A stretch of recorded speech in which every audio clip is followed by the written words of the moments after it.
Bem-vindos ao Policast, o podcast de políticas públicas e o único do Brasil que não só fala, mas faz. A gente vai falar um pouquinho e te dar dicas de como pragmatizar tudo isso no seu dia a dia. Roda a vinheta.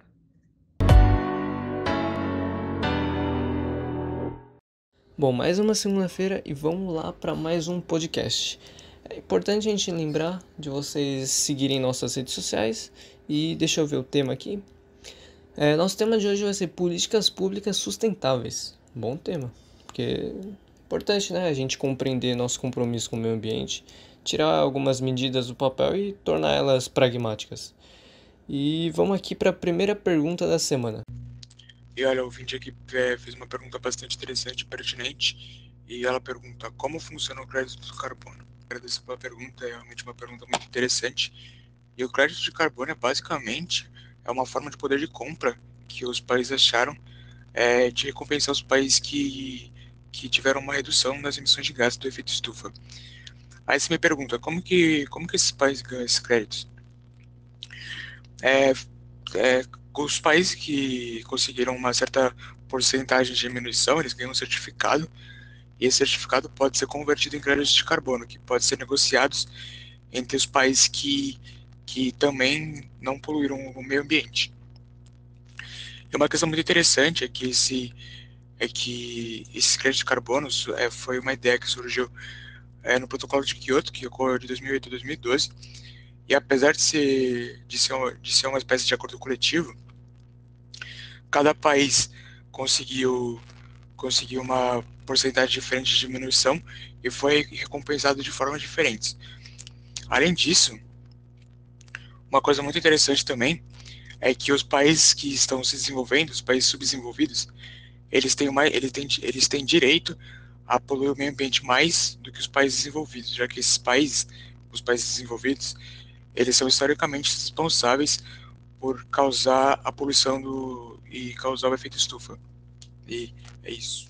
Falando ainda das responsabilidades de empresas privadas com o meio ambiente, como o Tadeu já supracitou, a gente pode falar um pouquinho sobre o catalisador industrial, por exemplo. Esses catalisadores, eles cumprem uma importante tarefa de fazer com que moléculas presentes em uma reação reajam com uma velocidade maior. Então, esse caminho alternativo exige uma menor energia de ativação. Então, assim, a reação se processa de uma maneira muito mais rápida e importante salientar que sem a alteração da composição do produto, né? Então, acaba que reduz a quantidade de fumaça que iria normalmente para o meio ambiente, a poluição atmosférica. E a responsabilidade ambiental e empresarial é um conjunto de atitudes individuais ou empresariais, como a gente viu, por exemplo, colocando catalisadores em indústrias privadas, voltado para o desenvolvimento sustentável do planeta. Ou seja, essas atitudes elas devem levar em conta o crescimento econômico, ajustado à proteção do meio ambiente, que chegue em um equilíbrio, finalmente chegando na sustentabilidade. Então, empresas privadas, geralmente, até para chegar ao crédito de carbono, além de usar catalisadores, podem criar programas de reciclagem de lixo, poupar a água da empresa com a reutilização de água da chuva, comprar matéria-prima de empresas responsáveis com o meio ambiente, principalmente, informar esses colaboradores sobre boas práticas de sustentabilidade, enfim, o descarte correto, né? Principalmente do lixo que a empresa produz, para não poluir rios, afluentes e nascentes. E que, no fim, acaba sendo um benefício mútuo, né? Tanto para o cliente quanto para a própria empresa privada com título de empresa sustentável, porque ela acaba adquirindo novos clientes que também estão engajados com práticas sustentáveis e acabam colaborando com o meio ambiente. E uma curiosidade que eu queria deixar, né, é que a USP ela está fazendo uma pesquisa, o Instituto de Química da USP, no caso, sobre os catalisadores industriais. Então, eles estão utilizando nanoestruturas metálicas que potencializam esses catalisadores. Ou seja, eles estão utilizando metais nobres como platina, ouro, paládio, devido à estabilidade desses metais, que conseguem potencializar essa reação. E sim, catalisadores com ouro. E agora a gente vai para mais outra pergunta. Agora a Letícia, de Minas Gerais, mandou pra gente. Olá, Policast! Apesar de ter vontade de optar pela bicicleta que não utiliza combustível, eu moro longe e tenho que utilizar o meu carro, pois meu trabalho fica em outra cidade. Como colaborar com o meio ambiente e reduzir a emissão de carbono mesmo utilizando um transporte individual? Obrigada pela pergunta, Letícia, e agora os meninos vão responder. Bom, a criação dos veículos eles vem aumentando, né? E com esse aumento, muitos gases poluentes são soltos na atmosfera, né? E uma alternativa que foi desenvolvida por vários cientistas para amenizar esse impacto foi a criação dos catalisadores automotivos, né?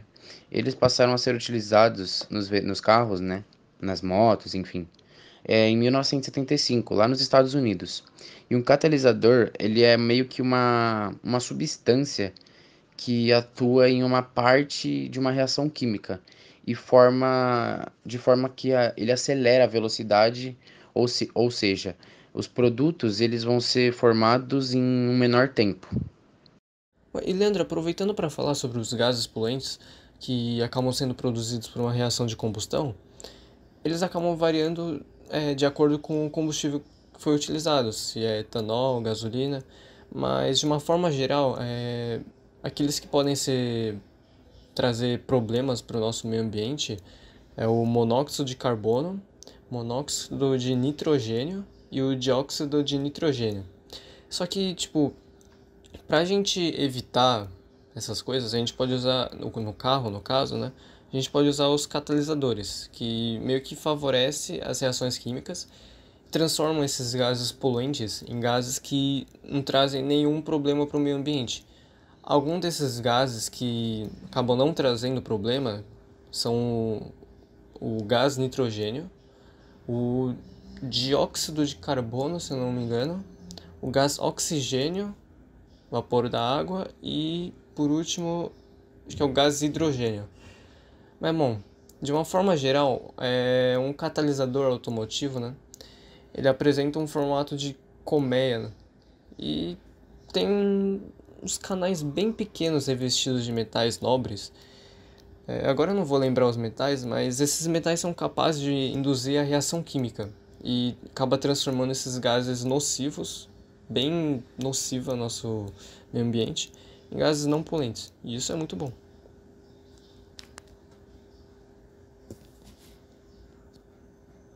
Bom, apesar de muitos países europeus estarem especulando sobre o fim dos carros movidos a combustíveis fósseis, como gasolina e diesel, assim, para a década de 2030, a realidade parece bem distante do Brasil. Porque, por um lado, os brasileiros contam com o álcool, um combustível renovável, que é a alternativa comum e é acessível para a maioria dos motoristas aqui no Brasil. E a dúvida entre o álcool e a gasolina é comum entre os motoristas e é preciso levar em conta outros fatores além do preço. Quem tem o carro flex, que pode ser abastecido por álcool ou gasolina, geralmente determina o preço como fator importante para a aquisição de um ou outro combustível. E, Luciano, só para complementar, a principal diferença do biocombustível de origem vegetal, no caso, para os outros, é meio que relacionado com o problema do efeito estufa. A gente pode pegar o CO2, o dióxido de carbono, que ele acaba sendo lançado pelos dois tipos de combustíveis e da mesma quantidade. Só que o etanol, como ele é renovável, e durante o desenvolvimento da planta, ela acaba sequestrando o carbono da atmosfera. E então é por isso que você meio que regenera a condição do dióxido de carbono. Só que isso nunca pode ser posto de lado. Em alguns termos de combustíveis fósseis, você tira o carbono enterrado e libera ele novamente na atmosfera, aumentando a quantidade. E também, Lucas, o ciclo do plantio da cana-de-açúcar, a matéria-prima do etanol brasileiro, eles praticamente neutralizam a emissão de CO2 para a atmosfera, apesar de haver uma grande queima de palha, né? E a vantagem do álcool também, em termos de baixa emissão de gases, são poucas, né? É bem leve a emissão de gases deles. Porque assim, após a queima, né, do álcool, as partículas dele se transformam em CO2, ou eles não sofrem a reação. Ou seja, eles não liberam as toxinas no meio ambiente. E uma coisa, não sei se você sabia, que algumas das substâncias emitidas pela queima do diesel são cancerígenas. Bom, gente, agora a gente vai falar sobre os problemas da produção do álcool. O processo de produção do álcool também gera problemas ambientais. E tem dois pontos muito importantes a esse respeito, que é a queima da palha de cana-de-açúcar. Esse método é bem comum e tem o objetivo de facilitar as operações de colheita. No processo, algumas folhas verdes e secas são queimadas, já que são consideradas matéria-prima descartável. O problema é que esse processo gera emissões. São lançados à atmosfera CO2, monóxido de carbono, óxido nitroso e metano. Esses dois últimos são os piores para o desequilíbrio do efeito estufa do que o CO2. O ar também é poluído por fumaça e fuligem. Segundo o artigo,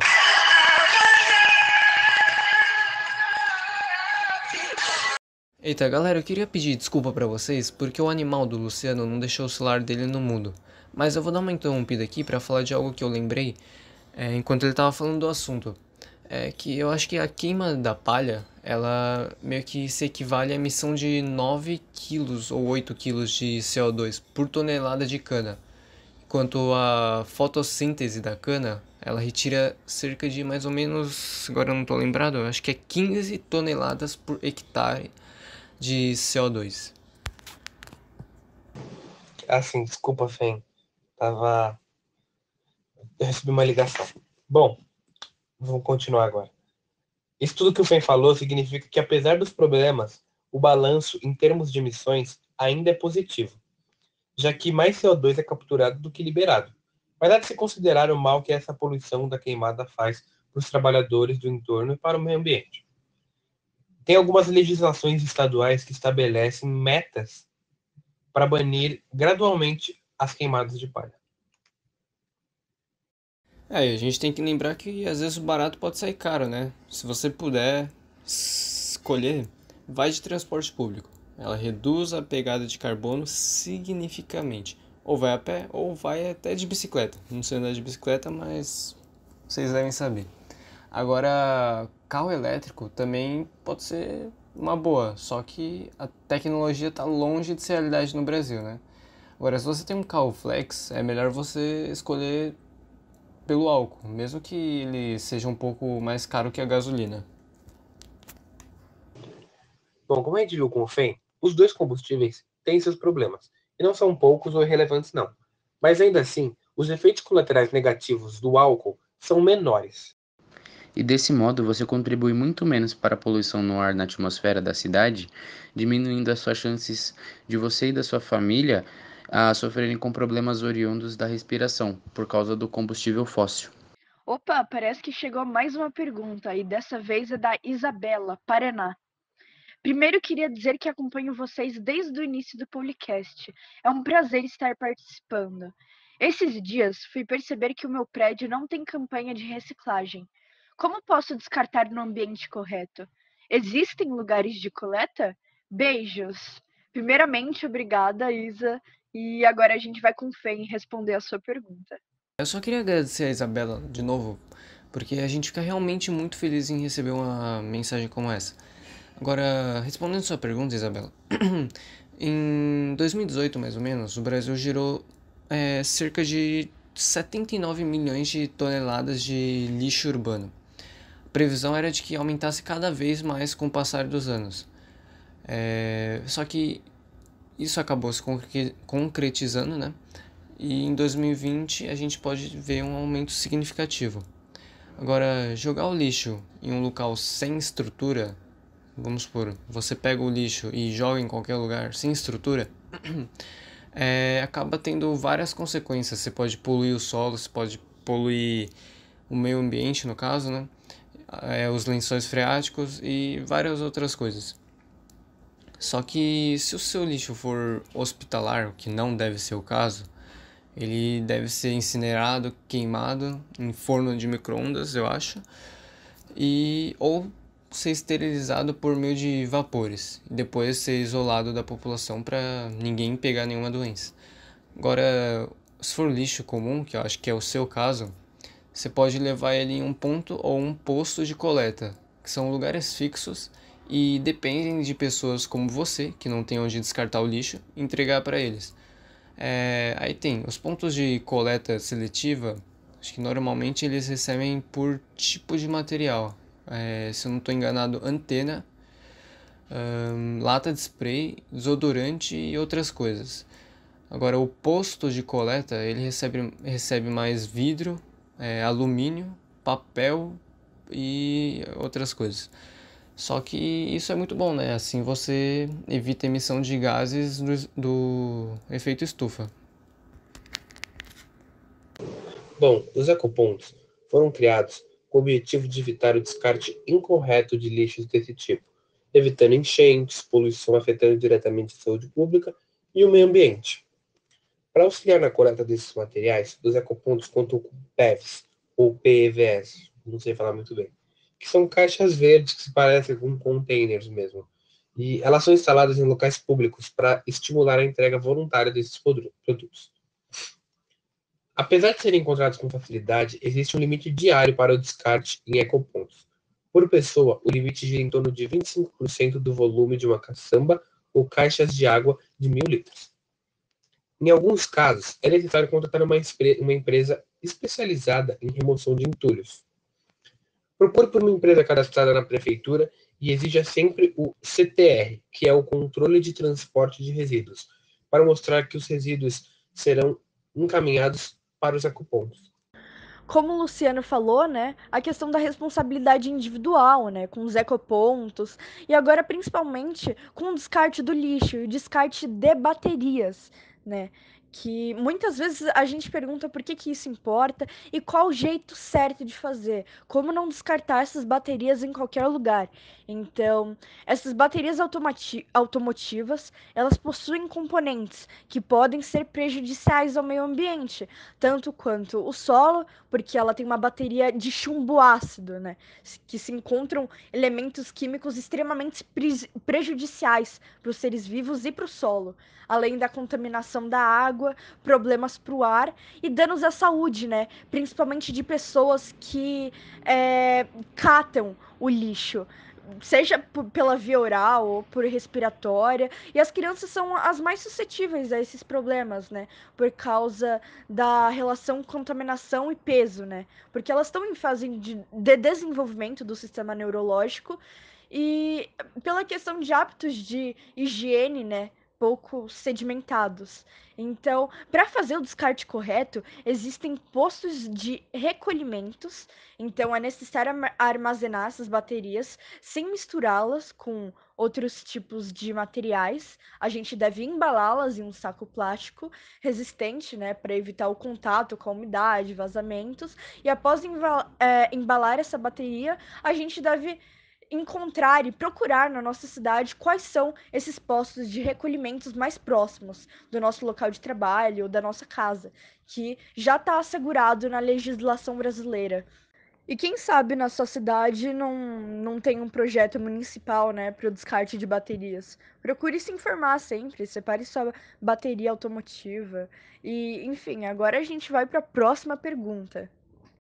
Gente, chegou aqui uma pergunta do Thomas Alberto e ele quer que a gente fale sobre a importância de um planejamento governamental urbano adequado e sobre a relação do homem e do meio ambiente, consumismo, capitalismo e sustentabilidade.